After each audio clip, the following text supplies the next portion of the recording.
नाजरीन अस्सलाम वालेकुम। वुमेन हेल्थ टीवी में आज मैं एक बहुत ही अहम मौजू पे बात करने चला हूँ। मेरा नाम डॉक्टर समिया अख्तर है। जो ख़ातून भी हामला हो उसके जहन में दो बातें तो बहुत ज़रूरी होती हैं। एक तो ये कि मेरा बच्चा सेहतमंद हो और दूसरा ये कि मेरे बच्चे में कोई ऐब ना हो, जिसका मतलब कि उसमें पैदाइशी तौर पे कोई ऐसा नुक्स, कोई ऐसी बीमारी ना हो जिसकी वजह से पैदाइश के बाद उसको मुश्किलात का सामना करना पड़े। जैसे जैसे साइंस ने तरक्की की है, अब हम इस स्टेज पे पहुंच गए हैं कि माँ के ख्याल रखने के साथ साथ हम बच्चे के बारे में भी बहुत सारी मालूमात हासिल कर सकते हैं। गो के बच्चा बच्चेदानी के अंदर होता है और हमारे पास बहुत से ऐसे टेस्ट हैं जो हमें ये बता देते हैं कि बच्चे में कोई नुक्स है। जितने भी हमारे टेस्ट हैं, जो भी सारी अल्ट्रासाउंड्स हैं और बाकी जो टेक्नोलॉजी है, उसके बावजूद 3 से 4% बच्चे नुक्स वाले पैदा हो जाते हैं। आइए हम बात करें कि ये टेस्ट क्या हैं और कब होते हैं और किन लोगों में होते हैं।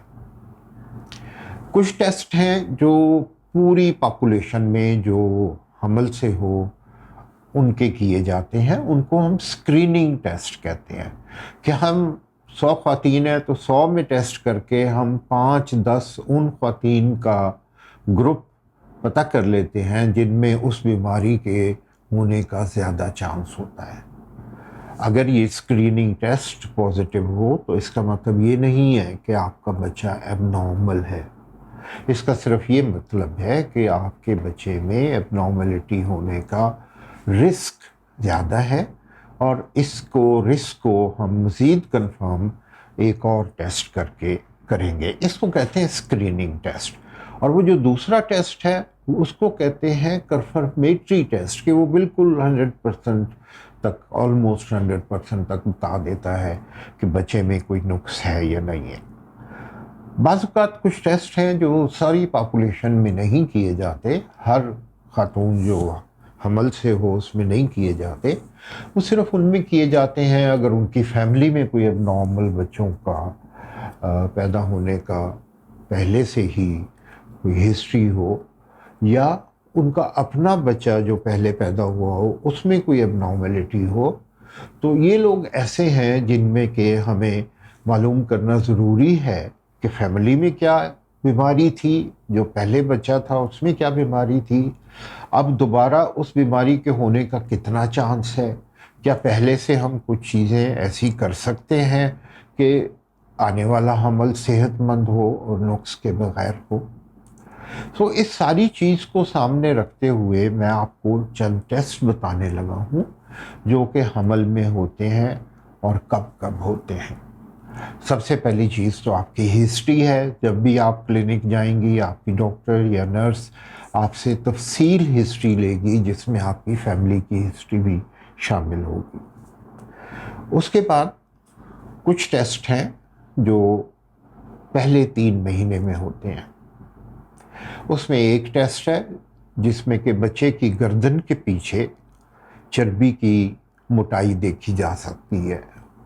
वो तकरीबन 11 हफ्ते के वक्त होता है और उससे पता चल जाता है कि क्या बच्चे में कुछ जेनेटिक मौरूसी बीमारी होने का चांस ज़्यादा है, और अगर ये हो तो फिर फर्दर टेस्ट करके उसको कंफर्म किया जाता है। इसी तरह कुछ ब्लड टेस्ट हैं जो माँ के ब्लड से बच्चे के कुछ सेल्स जो कि शुरू में ही माँ के ब्लड में आ जाते हैं उनको अलग कर लेते हैं और उनको फिर देख के आपको बता सकते हैं कि कोई बीमारी बच्चे में है या नहीं, और है तो कौन सी है। इसको हार्मोनी कहते हैं। ये एक्सपेंसिव है काफ़ी, पाकिस्तान में हो रहा है, लेकिन ये कि ये तकरीबन एक टेस्ट 50 से 60 हज़ार रुपये कॉस्ट करता है। इसी तरह पहले 3 महीने में कुछ टेस्ट हमें करने पड़ते हैं, जिसमें एक नीडल के ज़रिए, एक छोटी सी ट्यूब के ज़रिए हम आंवल की बायोप्सी ले लेते हैं। उसको CVS कहते हैं, और उसमें भी कुछ बीमारियों का पता चलाया जा सकता है, जैसे कि थैलासीमिया। और अगर आप में या आपके खामन में या आपकी फैमिली में थैलासीमिया का मौजूद होने का पता हो, तो बहुत ज़रूरी है कि हम आपके ब्लड टेस्ट भी करें, और अगर ज़रूरत हो तो बच्चे के आंवल की बायोप्सी भी लें, जिसको CVS कहते हैं। अगर हम आगे चलें तो इसी तरह कुछ ब्लड के स्क्रीनिंग टेस्ट हैं, जिसको ट्रिपल टेस्ट कहते हैं, क्वाड्रिपल टेस्ट कहते हैं। ये टेस्ट ऐसे हैं जो ये बताएंगे कि क्या आपके बच्चे में डाउन सिंड्रोम, एक ऐसी बीमारी जिसकी वजह से बच्चे की दिमागी हालत ठीक नहीं होती और वो एक नॉर्मल बच्चा नहीं होता, उसका चांस कितना है। ये सिंपल आगा खान से ये ब्लड हो जाता है। इसके लिए आपके डॉक्टर आपका एक फॉर्म फिल करके देंगे और आप जाके आगा खान पे ब्लड देंगे। ये टेस्ट वहाँ से भी हो जाएगा, चुगताई लैब से भी हो जाएगा, और शौकत खानम वाले भी करते हैं। इस टेस्ट पे खुदा न खास्ता अगर ये आए कि ये पॉजिटिव है, तो मैं फिर ये बता दूं कि इसका मतलब ये नहीं है कि आपका बच्चा एबनॉर्मल है।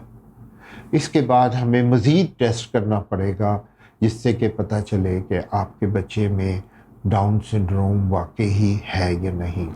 उस टेस्ट में हम क्या करते हैं कि बच्चे के इर्द गिर्द थैली के अंदर जो पानी है, माँ के पेट के थ्रू उस बारीक सी नीडल से वो पानी ले लेते हैं, वो लेबॉर्ट्री भेजते हैं। लेबॉर्ट्री वाले उस पानी से बच्चे की जिल्द से आए हुए सेल्स को अलग करके और फिर जेनेटिक स्टडीज़ करके बता देते हैं कि क्या कोई बच्चे को जीन्स की, क्रोमोसोम्स के नंबर की बीमारी है या नहीं है। इससे आगे चलें तो एक और बड़ा टेस्ट है, जिसको एबनॉर्मलिटी का अल्ट्रासाउंड कहते हैं, जिसको बड़ा अल्ट्रासाउंड भी कहते हैं। ये अल्ट्रासाउंड स्पेशलिस्ट रेडियोलॉजिस्ट करते हैं। ये 22 से 24 हफ्ते पे होता है, और उसके दौरान तकरीबन आधा घंटा लगता है इस टेस्ट पे। रेडियोलॉजिस्ट बच्चे की हर चीज़ को वाज़ेह तौर पे देखते हैं। उंगलियां कितनी हैं, हाथ सही बने हैं नहीं बने, ब्रेन की डेवलपमेंट ठीक हो रही है, नेज़ल बोन ठीक है, लिप्स ठीक बने हैं नहीं बने, पेट की, आप सैकड़ों चीज़ें हैं जो वो चेक करते हैं, और कोई भी एबनॉर्मेलिटी हो तो वो उसके बारे में बता देते हैं। इसके बावजूद, डिटेल्ड अल्ट्रासाउंड के बावजूद, मैंने कहा कि 3 से 4% ऐसी एबनॉर्मेलिटीज़ हैं जो अल्ट्रासाउंड भी डिटेक्ट नहीं कर सकता। अगर ये लगे कि इस अल्ट्रासाउंड की बेस पे कोई दिल की या फर्दर कोई बीमारी सजेस्ट हो रही है, तो बाज़ औक़ात 24 से 26 हफ्ते पे हम मज़ीद दिल के बच्चों के स्पेशलिस्ट से बच्चे की इकोकार्डियोग्राफी भी करा लेते हैं। ये तो वो टेस्ट थे जो बच्चे के नॉर्मल होने के बारे में रीएश्योरेंस देते हैं। अब अगर खुदा न खास्ता आपके बच्चे में कोई एबनॉर्मेलिटी है, तो उसका करना क्या है। बहुत सी ऐसी एबनॉर्मेलिटीज़ होती हैं जो ज़िंदगी के साथ नहीं चल सकती। उस सूरत में हम हमल को ज़ाया करने का कहते हैं।